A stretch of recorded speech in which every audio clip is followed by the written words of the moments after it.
যিনি তার মনকে জয় করেছেন তার মন তার পরম বন্ধু, কিন্তু যিনি তা করতে অক্ষম তার মনই তার পরম শত্রু। অষ্টাঙ্গ যোগের অনুশীলন করার উদ্দেশ্য হচ্ছে মনকে সংযত করা, যার ফলে পরমার্থ সাধনের পথে সে বন্ধুর মতো সাহায্য করতে পারে। মনসংযম না করে লোক দেখানো যোগাভ্যাস করলে কেবল সময়ের অপচয় হয়। যে মানুষ মনকে বশ করতে অক্ষম সে সর্বক্ষণ তার পরম শত্রুর সঙ্গে বাস করছে। তার ফলে তার জীবন ও তার উদ্দেশ্য দুই নষ্ট হয়ে যায়। জীবের স্বরূপ হচ্ছে তার প্রভুর আজ্ঞা পালন করা।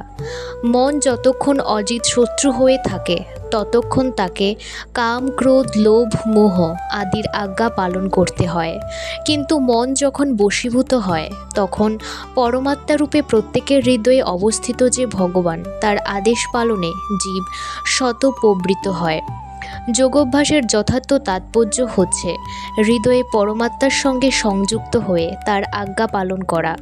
কেউ যখন সরাসরিভাবে কৃষ্ণ ভাবনামৃত গ্রহণ করে তখন সে আপনা থেকেই ভগবানের আজ্ঞার প্রতি সম্পূর্ণভাবে শরণাগত হয়। নমস্কার দর্শক বন্ধুরা, সকলকে স্বাগত জানাই আমার এই চ্যানেলে। প্রতিদিন এরকম তত্ত্বকথা জানার জন্য আমার এই চ্যানেলটিকে সাবস্ক্রাইব করে রাখুন। আজকে যে বিষয়টি নিয়ে আলোচনা করব তা হলো কিভাবে মানুষের মনই মানুষের পরম শত্রু হয়। তাহলে চলুন সেই বিষয়ে আরও বিস্তারিত জানা যাক। পরমাত্মারূপে প্রত্যেক জীবের অন্তরে বিরাজ করেন যে ভগবান, তার আদেশ পালন করাই হচ্ছে জীবের যথার্থ কর্তব্য। বহিরঙ্গা মায়াশক্তির প্রভাবে মন যখন বিপথে চালিত হয় তখন জীব জড়জগতের বন্ধনে আবদ্ধ হয়ে পড়ে। তাই কোনো একটি যোগাভ্যাস করার মাধ্যমে মন যখন সংযত হয় তখন বুঝতে হবে যে তিনি তার গন্তব্যস্থলে উপনীত হয়েছেন। ভগবানের আদেশ সকলকেই পালন করতে হয়।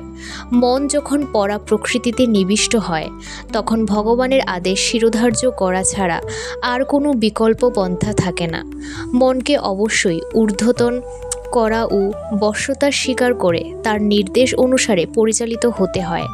মনকে সংযত করার ফলে মন আপনা থেকেই পরমাত্মার নির্দেশ অনুসারে পরিচালিত হতে থাকে।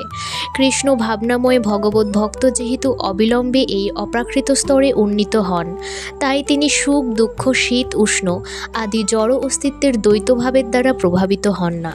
যে অবস্থাকে বলা হয় ব্যবহারিক সমাধি অথবা ভগবত তন্ময়তা। যিনি চিন্ময় স্তরে অধিষ্ঠিত ও জিতেন্দ্রিয় এবং যিনি মৃৎখণ্ড, প্রস্তর ও সুবর্ণে সমদর্শী, তিনি যোগারূঢ় বলে কথিত হন। পরম তত্ত্বের অনুভূতি না হলে পুঁথিগত বিদ্যার কোনো সার্থকতা নেই।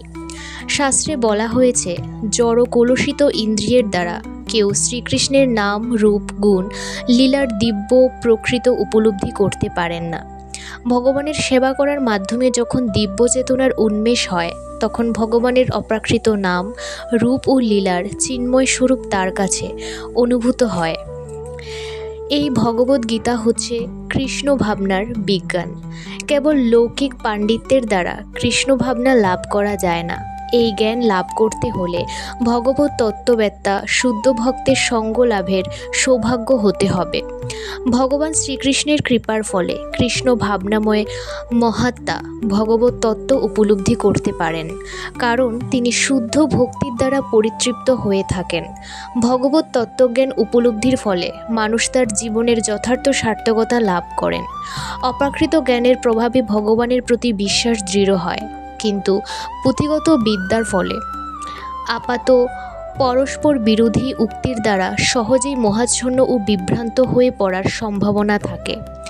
ভগবত তত্ত্ববেত্তা কৃষ্ণভক্তই হচ্ছেন যথার্থ আত্মসংযমী, কারণ তিনি সর্বতোভাবে ভগবান শ্রীকৃষ্ণের শরণাগত।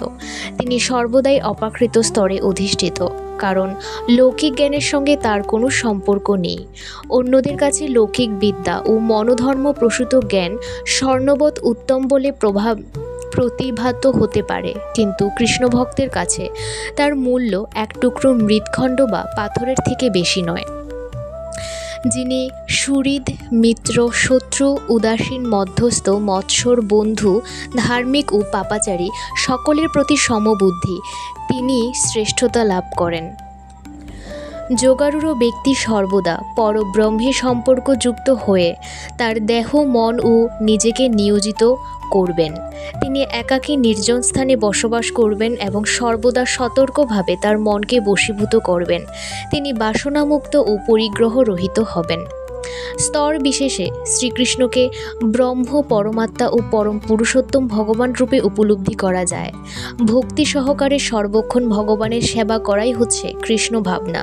কিন্তু নির্বিশেষ ব্রহ্মবাদী জ্ঞানী এবং পরমাত্মার অন্বেষণকারী যোগীরাও আংশিকভাবে কৃষ্ণ ভাবনাময়, কারণ নির্বিশেষ ব্রহ্ম হচ্ছেন ভগবানের দেহনির্গত রশ্মিছটা এবং সর্বব্যাপ্ত পরমাত্মা হচ্ছেন ভগবানের আংশিক প্রকাশ। তাই ভক্তি সহকারে ভগবানের সেবা না করলেও যোগী এবং জ্ঞানীরাও পরোক্ষভাবে কৃষ্ণ ভাবনাময়। তবে সরাসরিভাবে কৃষ্ণ ভাবনাময় ভক্তই হচ্ছেন সর্বশ্রেষ্ঠ যোগী, কারণ তিনি পূর্ণরূপে ব্রহ্ম ও পরমাত্ম তত্ত্ব সম্বন্ধে অবগত। তিনি পরম তত্ত্বকে পূর্ণরূপে উপলব্ধি করতে পেরেছেন। কিন্তু নির্বিশেষবাদী জ্ঞানী ও ধ্যানমগ্ন যোগী পূর্ণরূপে কৃষ্ণ ভাবনামৃত লাভ করতে পারেননি। তা সত্ত্বেও এই সমস্ত নির্দেশ এখানে দেওয়া হয়েছে তাদের নির্দিষ্ট কার্যকলাপে সর্বদাই নিয়োজিত হবার জন্যে, যাতে তারা আগে পরে সর্বোত্তম সিদ্ধিতে পৌঁছতে পারে। যোগীর প্রথম কর্তব্য হচ্ছে মনকে সর্বদা ভগবান শ্রীকৃষ্ণে একাগ্র করা। মুহূর্তের জন্য ভগবান শ্রীকৃষ্ণকে ভুলে না গিয়ে সর্বক্ষণ তার কথা স্মরণ করা। এভাবে নিরন্তর ভগবানের চিন্তায় মনকে একাগ্র করার নাম হচ্ছে সমাধি। মনের এই একাগ্রতা লাভ করার জন্য নির্জনে বসবাস করা উচিত এবং বাহ্য বিষয়রূপী উপদ্রব থেকে দূরে থাকা উচিত। সাধকের সতর্ক থাকা উচিত। ভগবত প্রাপ্তির জন্য অনুকূল পরিস্থিতি গ্রহণ করা এবং প্রতিকূল পরিস্থিতি পরিত্যাগ করা।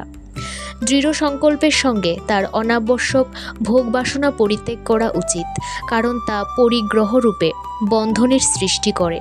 এই সমস্ত সাধন ও সতর্কতার পূর্ণ পালন তিনিই করতে পারেন যিনি সর্বতোভাবে কৃষ্ণ ভাবনাময়, কারণ সর্বতোভাবে কৃষ্ণ ভাবনাময় হওয়া মানে সম্পূর্ণরূপে ভগবানের কাছে আত্ম উৎসর্গ করা। এই ধরনের ত্যাগে পরিগ্রহের কোনো সম্ভাবনা থাকে না।